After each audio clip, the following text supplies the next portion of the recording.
Determinant हमारा आता है कंज्यूमर की क्रेडिट फैसिलिटीज। क्रेडिट फैसिलिटीज से मतलब है कि कंज्यूमर को लोन कितनी आसानी से मिल जा रहा है या कंज्यूमर कितनी इजीली अपना कम पैसा खर्चा करके, अपनी जेब से कम पैसा खर्चा करके चीजें ले पा रहा है। क्रेडिट फैसिलिटी में अगर हम देखें तो ये क्या करता है, इससे कंज्यूमर की परचेजिंग पावर बढ़ जाती है। अल्टीमेटली परचेजिंग पावर बढ़ेगी तो डिमांड भी मेरी चीज़ों की बढ़ जाएगी। वहीं अगर देखें लोन मिलना अगर टफ है तो कंज्यूमर लोन ले नहीं पाएगा, उसे अपनी जेब से ज़्यादा खर्चा करना पड़ेगा पैसा। तो हो सकता है कि उसकी परचेजिंग पावर कम हो जाए, उसे और कोई खर्चे हैं, उसकी वो लोन ले नहीं सकता, उसके और कोई खर्चे हैं, वो वहाँ खर्चा करेगा, वो ज़्यादा ज़रूरी है। लेकिन वहीं अगर उसे लोन ईजिली मिल जाएगा तो हो सकता है वो लोन ले ले, लोन लेके वो जो चीज़ खरीदना चाह रहा है उसे भी खरीद ले, दूसरी जो उसकी नीड्स थी उसको भी पूरा कर ले।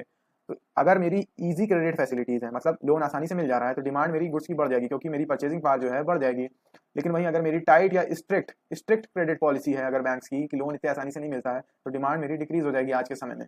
एग्जाम्पल इसका, इससे क्या होता है, परचेजिंग पावर इंक्रीज हो जाती है, अल्टीमेटली डिमांड इंक्रीज हो जाती है। एग्जाम्पल, अगर easy EMI increases the demand for the car. Easy EMI मतलब कि डाउन पेमेंट मेरी बहुत ही कम लग रही है और फिर इंस्टॉलमेंट्स भी मेरी ढेर सारी बन जा रही है। मान लीजिए हमको 1000 रुपये महीने का देना पड़ रहा है ज़्यादा इंस्टॉलमेंट्स बनवाने के चक्कर में।